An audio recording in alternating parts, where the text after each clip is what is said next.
next question is directed to you, Mr. Mayor. How is the administration ensuring minority-owned businesses have access to federal contracting opportunities?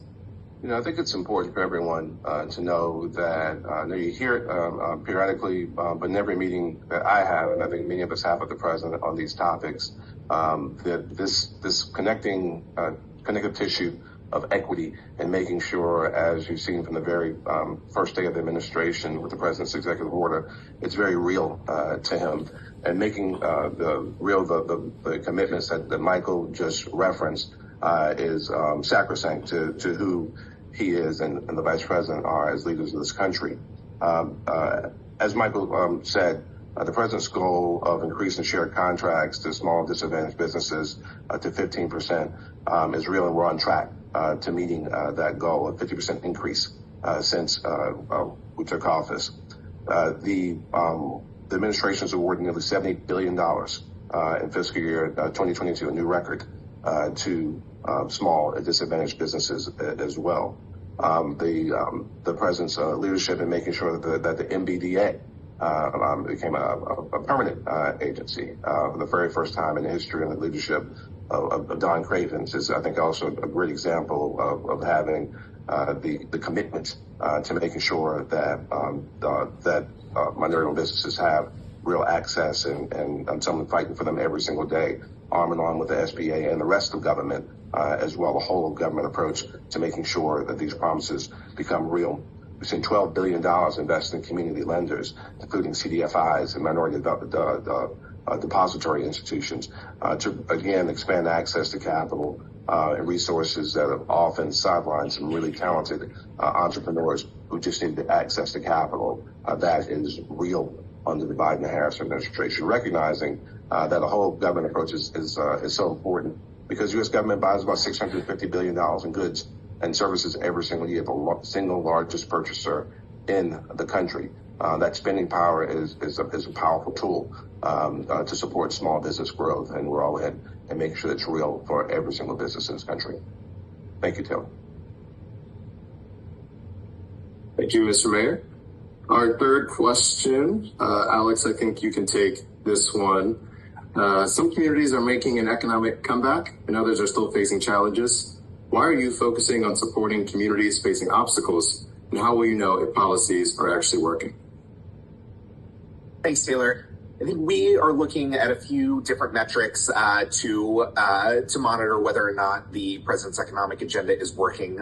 First, at the macro level, nationwide, we have seen significant progress, particularly recovering from a once-in-a-generation pandemic and economic recession. Real wages adjusted for inflation are up since prior to the pandemic. They're up by more for low and middle income Americans. Our labor market continues to show strength. 2.2 million more Americans have jobs than forecasted before the pandemic.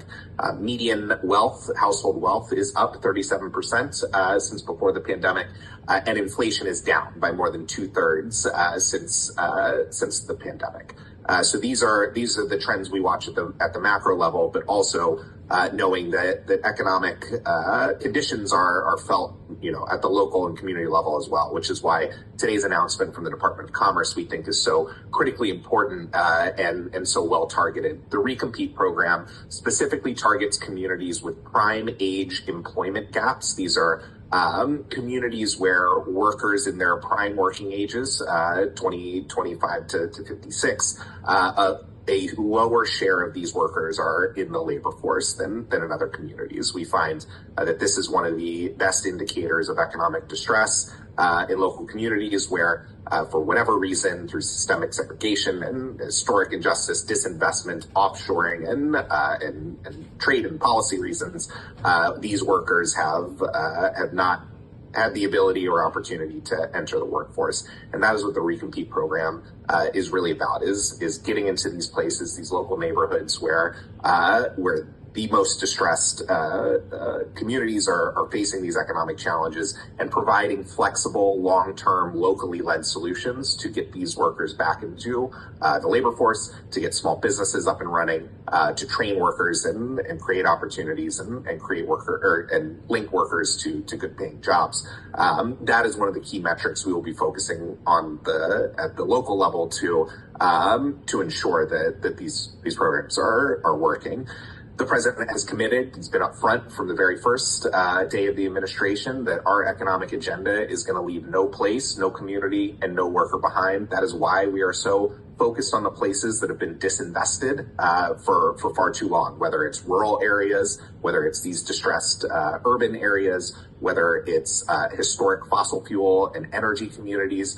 These places need to be on the forefront of our economic recovery and expansion. And that's why every program in the Investing in America agenda, from the American Rescue Plan, the Infrastructure Law, CHIPS and Science Act, and the Inflation Reduction Act, have specially targeted place-based investments, incentives, and bonuses to ensure that these opportunities are reaching these places that for too long have just been left out of economic opportunity from federal funding and from the growth and prosperity that so many places have enjoyed.